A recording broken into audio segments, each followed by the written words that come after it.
آپ بیتی حضرت شیخ مولانا ذکریا صاحب رحمۃ اللہ علیہ کی سوانح عمری ہے اور اس کی یہ چھٹی قسط ہے۔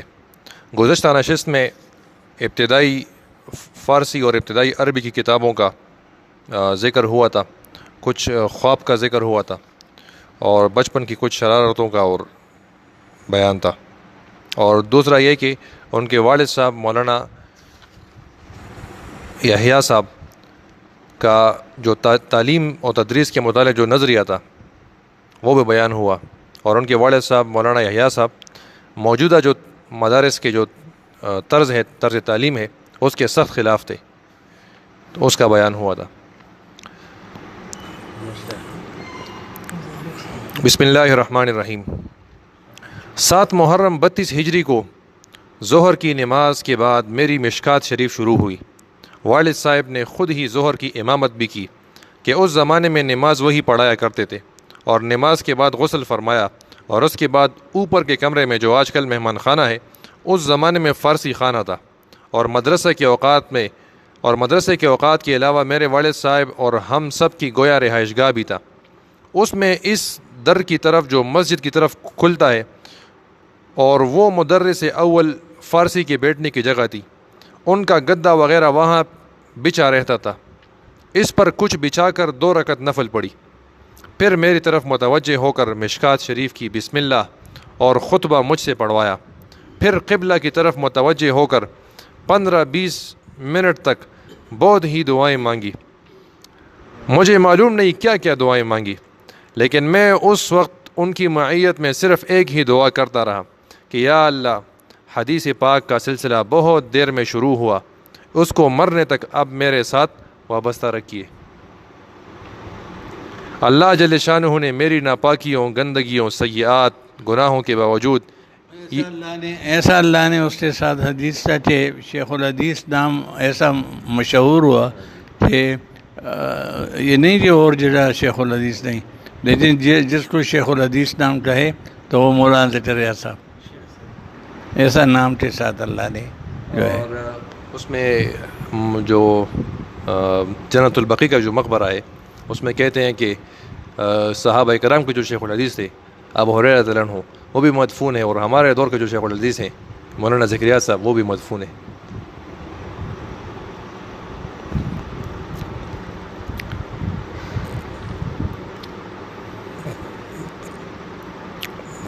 پھر قبلہ کی طرف متوجہ ہو کر 15-20 منٹ تک بہت ہی دعائیں مانگی۔ مجھے معلوم نہیں کیا کیا دعائیں مانگی، لیکن میں نے اس وقت ان کی معیت میں صرف ایک ہی دعا کی کہ یا اللہ، حدیث پاک کا سلسلہ بہت دیر میں شروع ہوا، اس کو مرنے تک اب میرے ساتھ وابستہ رکھیے۔ اللہ جل شانہ نے میری ناپاکیوں، گندگیوں، سیئات کے باوجود یہ دعا ایسی قبول فرمائی کہ محرم 32 ہجری سے جب رجب 90 ہجری تک تو اللہ تعالیٰ کے فضل سے کوئی ایسا زمانہ نہیں گزرا کہ جس میں حدیث پاک کا مشغلہ نہ رہا ہو۔ اگرچہ دعا کے وقت میں یہ سوچ رہا تھا کہ یہ کیسے ہو سکتا ہے، اگر میں نے پڑھ بھی لیا پھر مدرس بھی ہو گیا تو حدیث پاک پڑھانے تک 10-12 برس تو لگ ہی جائیں گے، کہ حضرت مولانا عبداللطیف صاحب جو یکم جمادی اول 33 ہجری سے مدرس تھے اس وقت تک مشکات تک نہیں پہنچے تھے، مگر اللہ جل شانہ مسبب الاسباب ہے کہ جب وہ کسی کام کا ارادہ فرمائے تو اسباب تو خود اس کی مخلوق ہے۔ ویسے یہ ان بزرگوں کا جو طریقہ ہے نا کہ اتنا بڑا کام شروع کرتے وقت کتنا اہتمام کیا۔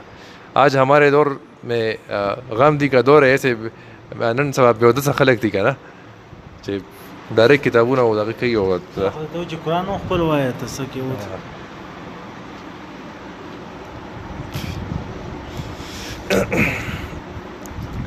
32 ہجری میں مشکات پڑھی، 33 اور 34 ہجری میں دورہ جس کی تفصیل آگے آ رہی ہے، 35 ہجری سے بدل شروع ہوئی جو 45 ہجری میں ختم ہوئی، اور اس کے بعد اوجز کی تالیف شروع ہوئی جو 75 ہجری میں ختم ہوئی، اور اس کے ساتھ ہی دوسرے علوم حدیث کے تالیفی سلسلے بھی شروع ہوتے رہے جو اللہ تعالیٰ کے فضل سے اب تک ساتھ دے رہے ہیں، اور شوال 41 ہجری سے علم حدیث کی تدریس کا سلسلہ بھی شروع ہوا جو 88 ہجری تک رہا، اور اس کے بعد نزول آب کی وجہ سے تدریس کا مبارک سلسلہ چھوٹ گیا۔ نزول آب سر آنکھوں میں پانی آنا، اللہ ہی کا شکر و احسان ہے کہ اب ایک ہوتا ہے آنٹوں میں اطرت ہوتا ہے، جس سے جو ہے آنٹوں کی پانی جو ہے اس سے وہ بند ہو جاتا ہے. اب تو یہ جو ڈاکٹر لوگ ہیں پتہ ہی ان زمان میں نہیں، اب اس کو ٹولتے ہیں، اور اگر وہ نہ ٹولا جائے بند ہو تو وہ سارا پانی آنٹوں میں جمع ہوتا ہے، آنسو اور ساری چیزیں، پھر جو ہے پڑھائی بڑی مشکل ہوتی ہے.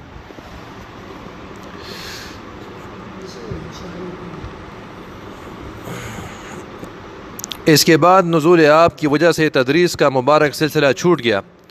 اللہ ہی کا شکر و احسان ہے کہ اب 90 ہجری تک تو حدیث کی تالیف کا سلسلہ باقی ہے. دیکھیے میری بدعمالیاں اس کو آگے باقی رہنے دیں گی یا نہیں. شوال 33 ہجری میں میرے دورے کا سال شروع ہوا. میرے ذہن میں یہ تھا کہ نہ تو مجھے کہیں ملازمت کرنی ہے اور نہ مدرسی کا شوق، اس لیے دورے کی کتابیں ایک سال میں پڑھنے کا ارادہ بالکل نہیں تھا. ابو داؤد شریف میرے والد صاحب کا خاص سبق تھا، جو میرے حضرت قدس سرہ کے زمانے میں بھی اہتمام سے میرے والد صاحب ہی کے پاس ہوا کرتا تھا. شوال 33 ہجری میں حضرت قدس سرہ یعنی حضرت خلیل احمد سہارنپوری نے حضرت شیخ الہند نور اللہ مرقدہ کی معیت میں حجاز کا وہ مشہور و معروف معرکۃ الآراء سفر کیا، جس میں کابل کے طرف سے آ کر ہندوستان پر حملے کا منصوبہ بنایا گیا، اور اس کے قصے اب تو مشہور و معروف ہو چکے ہیں. حضرت مدنی کی مختلف تصانیف میں اور مولانا محمد میاں صاحب سابق ناظم جمعیت علماء کی تصانیف میں مختصر و مطول آ چکے ہیں، اور حضرت قدس سرہ کی غیبت میں حضرت غیبت غیر حاضری میں، اور یہ دوسرا مطلب کوئی نہ لے لے. ہاں جی، وہ دوسرا وہ برائی بیان کرنے والا غیبت نہیں. اور حضرت خلیل احمد سہارنپوری کی غیر موجودگی میں حضرت کے اسباق ترمذی بخاری بھی میرے والد صاحب ہی کے پاس آ چکے تھے.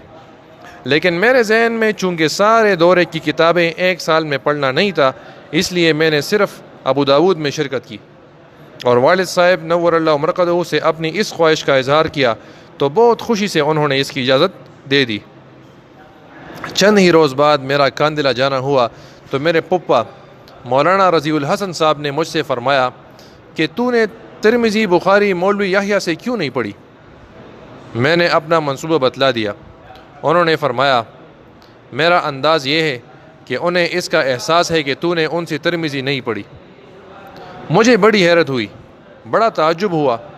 میں اسی دن آنے والا تھا، اس لیے کہ ایک ہی شب کے لیے گیا تھا، مگر میں نے کاندلہ سے ہی ایک خط والد صاحب کی خدمت میں بہت زور کا لکھا کہ پپا صاحب سے یہ معلوم ہو کر بڑی حیرت ہوئی. میں نے جو کچھ کیا جناب والا کی اجازت ہی سے کیا.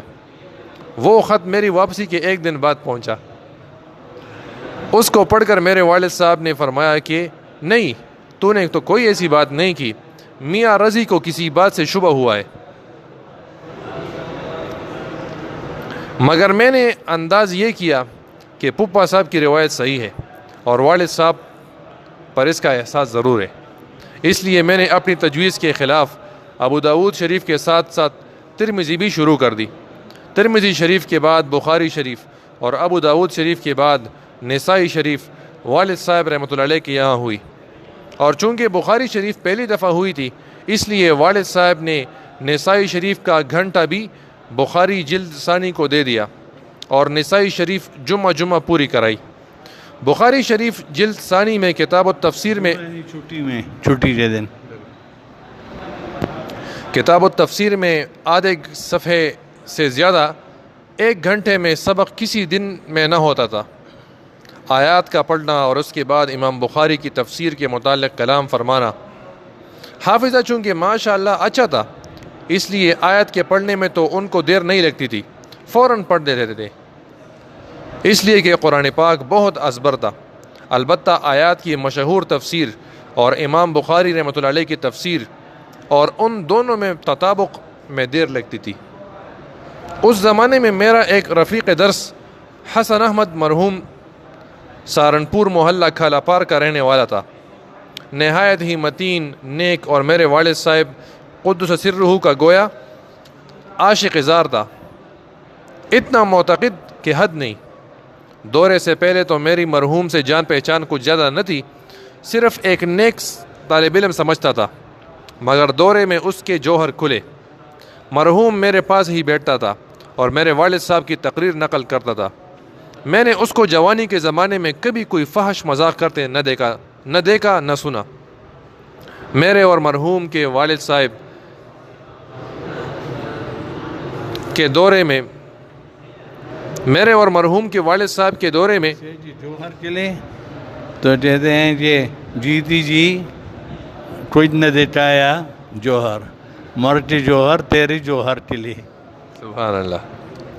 یہ محمد علی جوہر نے اپنے متعلق کہا ہے کہ جیتی جی کچھ نہ دٹایا جوہر، مرتے جوہر تیری جوہر چلی۔ میرے اور مرحوم کے والد صاحب نور اللہ مرقدہ کے دورے میں دو اہتمام تھے، ایک یہ کہ کوئی حدیث ایسی نہ ہو کہ استاد کے سامنے پڑھنے سے رہ جائے، اور دوسری یہ کہ بے وضو کوئی حدیث نہ پڑھی جائے۔ میرا اور مرحوم کا دستور یہ تھا کہ ہم میں سے جس کو وضو کی ضرورت پیش آ جاتی، اس لیے کہ 5-6 گھنٹے مسلسل سبق ہوتا، وہ دوسرے کو کوہنی مار کر ایک دم اٹھ جاتا اور دوسرا ساتھی فوراً ابا جان پر کوئی اشکال کر دیتا۔ اگرچہ اس کی نوبت تو بہت کم آتی تھی، مہینے 2 مہینے میں اس کی نوبت آتی تھی، اس لیے کہ صحت اچھی تھی۔ اس سیاہکار کا تو اس زمانے میں ظہر کی وضو سے عشاء پڑھنے کا معمول سالہ سال رہا، پھر بھی کبھی نہ کبھی ضرورت پیش آ جاتی۔ والد صاحب پہلی ہی مرتبہ میں سمجھ گئے تھے کہ ایک دم ایک ساتھی اٹھا، 1 منٹ میں آستین اتارتا ہوا بھاگا ہوا آ رہا ہے۔ اس سے ان کو بھی اندازہ ہو گیا تھا اور اس چیز سے اس کو مسرت بھی ہوئی، ان کو مسرت بھی تھی۔ ایک دفعہ حسن احمد مرحوم اللہ تعالیٰ ان کو بہت ہی بلند درجہ عطا فرمائے، میری کوہنی مار کر ایک دم اٹھا، اور اس کے اٹھتے ہی میں نے والد صاحب نور اللہ مرقدہ سے عرض کیا کہ حضرت فتح القدیر میں یوں لکھا ہے، اور بالکل بے سوچ کہا۔ میرے بھی ذہن میں بالکل نہیں تھا کہ فتح القدیر میں کیا لکھا ہے، لیکن میرے اس فقرے پر حضرت فتح القدیر میں تو یوں لکھا ہے، میرے والد صاحب بے ساختہ ہنس پڑے اور کتاب میں نشان رکھ کر اور اس کو بند کر کے مجھ سے فرمایا کہ جب تک حسن احمد آوے میں تمہیں ایک قصہ سنا دوں، میں تمہاری فتح القدیر سے کہاں لڑتا پھروں گا۔ میرے والد صاحب رحمۃ اللہ علیہ کا دستور اسباق میں قصے سنانے کا بہت کثرت سے تھا، اور میرے حضرت قدس سرہ کا بالکل نہ تھا، اور میں نے حدیث پاک دونوں سے پڑھی، اس لیے سال کے شروع کے 3-4 ماہ تو والد صاحب کا اتباع کرتا رہا، اور آخر سال میں حضرت قدس سرہ کا۔ کتاب کو ختم کرنا ہوتا تھا نا، تو آخر میں کتاب ختم ہو جائے، اگر کیسے آخر تک کیسے کہتا رہتا تو کتاب رہ جاتی۔ بہرحال والد صاحب نے فتح القدیر کی بحث کی جگہ ایک قصہ سنا دیا۔ ہم دونوں کی وضو میں آدھے منٹ سے زائد بھی نہ لگتا، 30 سیکنڈ، ہم دونوں کی وضو میں آدھے منٹ سے زائد بھی نہ لگتا تھا، اس لیے کہ اوپر ہی لوٹوں میں پانی بھرا رہا کرتا تھا۔ آداب کی رعایت تو اب تک بھی نصیب نہیں ہوئی، اور وضو کے 4 فرائض پر ہاتھ پھیرنے میں کیا دیر لگتی ہے۔ اس کے بعد والد صاحب قدس سرہ کا معمول یہ ہو گیا تھا کہ ہم دونوں میں سے جو بھی اٹھتا والد صاحب ایک قصہ سنا دیتے، لیکن حضرت قدس سرہ کے دورے میں اس کی پابندی تو نہ رہی کہ کوئی حدیث ایسی نہ ہوئی کہ جو استاد کے سامنے نہ ہوئی ہو، لیکن وضو کا یہ اہتمام نہ ہو سکا۔ اچھا، یہ جملہ دوبارہ کہتا ہوں، لیکن حضرت قدس سرہ کے دورے میں اس کی پابندی تو رہی کہ کوئی حدیث ایسی نہیں ہوئی کہ جو استاد کے سامنے نہ ہوئی ہو، لیکن وضو کا یہ اہتمام نہ ہو سکا۔ اگرچہ حضرت اصل میں حدیث کے سننے کے لیے وضو شرط نہیں ہے، فضیلت ہے، سب کچھ ہے، یہ ایک دفعہ ایسا ہوا تھا کہ حضرت مولانا یوسف بنوری صاحب رحمۃ اللہ علیہ بخاری شریف کے درس دیتے تھے 10 بجے سے 11 بجے تک کراچی میں، اور مولانا صاحب بھی پورا مہینہ یا 10-20 دن جتنے ہم ہوتے تھے تو مولانا محمد صاحب بھی اس میں باقاعدہ شریک ہوتے تھے، ہاں اشرف سلیمانی صاحب۔ تو ایسا ہوا کہ ایک دفعہ حضرت وضو کرتے لیٹ ہو جائے، وہ معذور تھے ہوتے، پہنچتے تو بڑی جلالی تھی، حضرت لیٹ ہو جائے وضو کرنا، تمہیں کس نے بتایا ہے کہ حدیث سننے کے لیے وضو جو ہے شرط ہے یا ضروری ہے؟ تو اس لیے یہ بات بتائی، اب خود سنی ہوئی بات ہے۔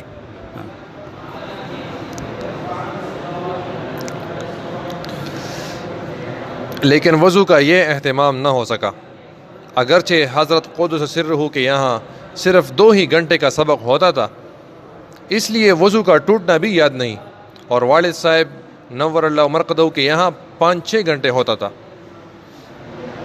میری مسلم شریف اور ابن ماجہ والد صاحب کے یہاں نہ ہو سکی، اس لیے کہ مسلم شریف اس سال ناظم صاحب کے یہاں پہلی دفعہ گئی ہوئی تھی، اور ابن ماجہ کئی سال سے مولانا ثابت علی صاحب کے پاس ہوتی تھی، اور یہ میں لکھوا چکا ہوں کہ والد صاحب نے طے کر رکھا تھا کہ حدیث کی کتاب میرے اور حضرت کے علاوہ کسی سے نہ ہوگی۔ دورے کے ختم پر اس سیاہکار نے اپنے والد صاحب سے ہدایہ ثالث شروع کی۔ اس زمانے میں مطالعے کا چسکا پڑ گیا تھا، حدیث کی کتابیں ہو چکی تھی، دن بھر خوب مطالعہ دیکھتا تھا، اور مغرب کے بعد موچیوں کی مسجد میں جہاں میرے والد صاحب کا قیام اکثر رہتا تھا ہدایہ کا سبق ہوتا تھا۔ میں تنہا ہی تھا، ہدایہ پر نقلی اور عقلی احادیث کے اور کفایہ اور عنایہ کے اور فتح القدیر کے خوب اعتراضات کیا کرتا تھا۔ والد صاحب نور اللہ مرقدہ نے 2 دن بعد یہ ارشاد فرمایا کہ طالب علموں کی طرح پڑھنا ہو تو پڑھ، مدرسوں کی طرح پڑھنا ہو تو اپنے آپ جا کر اشکال اور جواب دیکھتے رہو۔ مجھے اللہ تعالیٰ کے فضل و کرم سے اپنے کسی استاد پر کبھی دل میں بھی اعتراض پیدا نہ ہوا، نہ یہ گھمنڈ پیدا ہوا کہ میرے اشکال کا جواب استاد سے نہیں آیا۔ یہ اللہ تعالیٰ کا بڑا ہی احسان ہے۔ 10 ذی قعدہ کو میرے والد صاحب قدس سرہ کا انتقال ہو گیا۔ یا تو 1 سال پہلے یہ جذبہ تھا کہ ترمذی، بخاری حضرت خلیل احمد سہارنپوری ہی سے پڑھنی ہے اور ابا جان سے شروع نہ کی، لیکن ان کے انتقال کے بعد کہ دستور یہی ہے کہ قدر اور محبت زندگی میں کم ہوتی ہے، انتقال کے بعد بڑھ جاتی ہے۔ اب یہ جذبہ پیدا ہوا کہ ترمذی، بخاری پڑھ لی، دوبارہ پڑھنے کی ضرورت نہیں، ورنہ والد صاحب کی حیات میں یہ جذبہ تھا کہ حضرت کی واپسی پر دوبارہ ان سے پڑھوں گا، مگر والد صاحب کے انتقال کے بعد یہ خیال دل سے نہ یہ کہ نکل گیا بلکہ اس کا عکس دل میں جم گیا۔ حضرت خلیل احمد سہارنپوری رحمۃ اللہ علیہ کی نینی تال سے واپسی پر ترمذی شریف جو اب تک میرے والد صاحب کے انتقال کے بعد سے بند تھی، حضرت کے یہاں شروع ہوئی، اور حضرت نے تشریف لاتے ہی اس سیاہکار کو اور میرے عزیز دوست مخلص رفیق حسن احمد مرحوم کو دونوں کو یہ حکم فرمایا کہ ترمذی، بخاری مجھ سے دوبارہ پڑھو۔ انکار کی تو کیا مجال تھی، اور اس کا شائبہ بھی کسی حرکت سے ظاہر نہیں کر سکتے تھے کہ دوبارہ پڑھنے کو جی نہیں چاہ رہا تھا۔ اسی زمانے میں اس سیاہکار نے خواب دیکھا کہ حضرت شیخ الہند ارشاد فرما رہے ہیں کہ مجھ سے دوبارہ بخاری پڑھ۔ حضرت شیخ الہند رحمۃ اللہ علیہ مالٹا تشریف لے جا چکے تھے۔ بہت سوچتا رہا کہ خواب کی کیا تعبیر ہوگی۔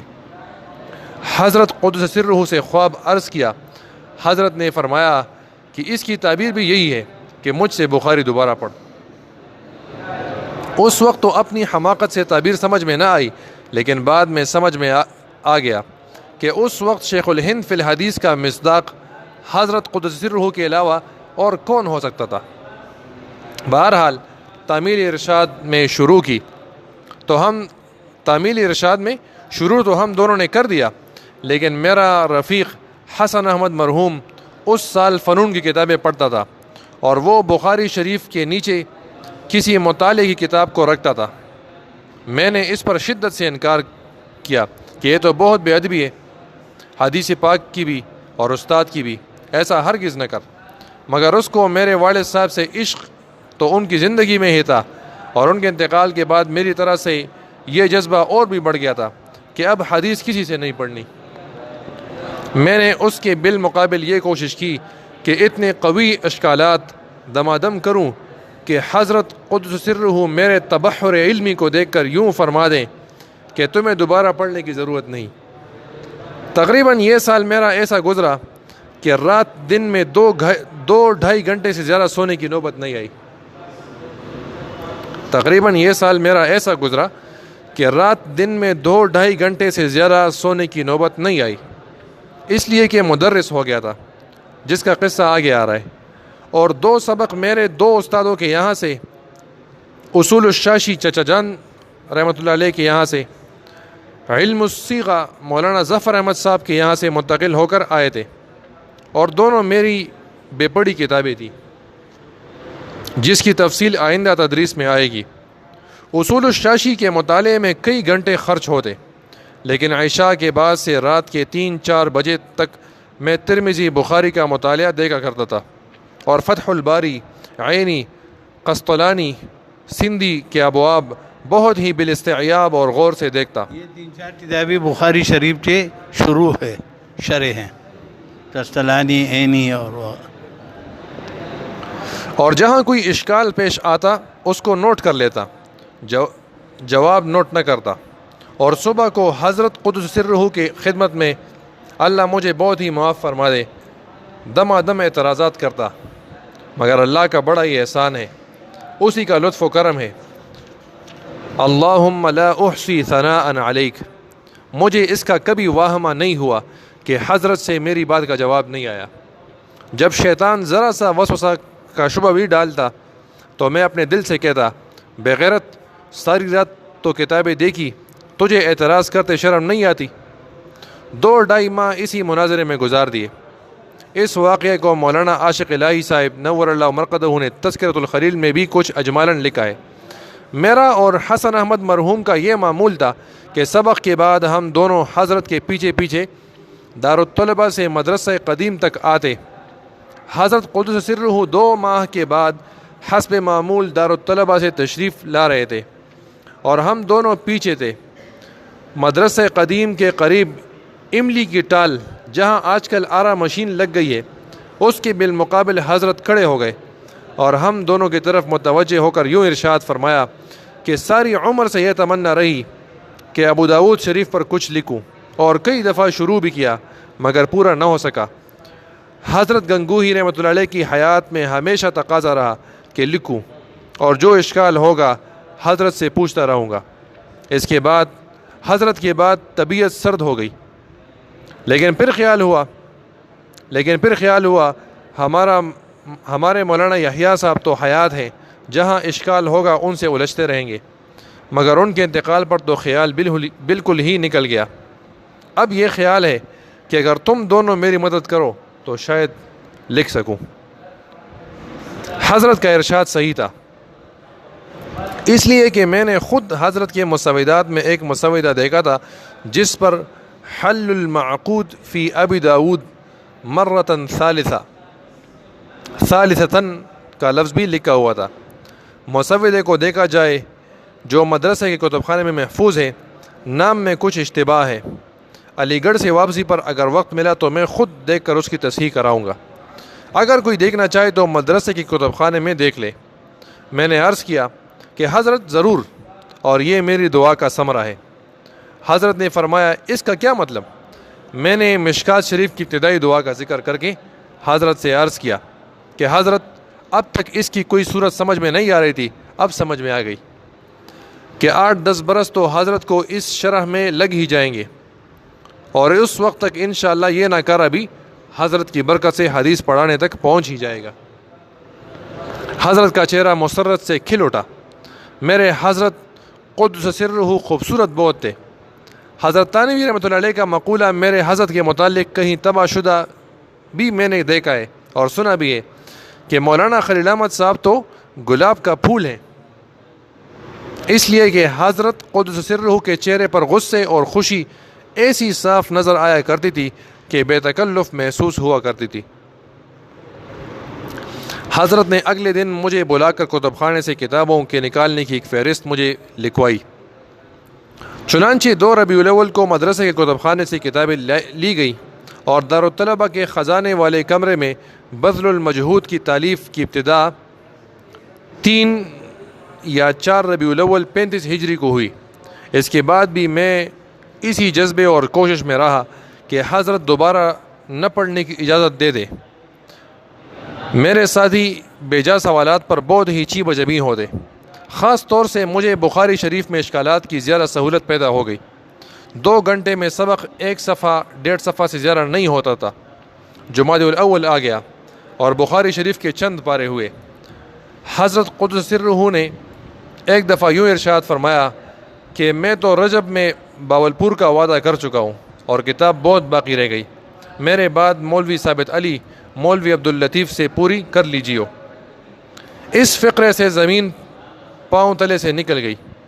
میں نے دل میں سوچا کہ جو آپ سے بھی پڑھنا نہ چاہتا ہو وہ اگلے سے کیا پڑھے گا۔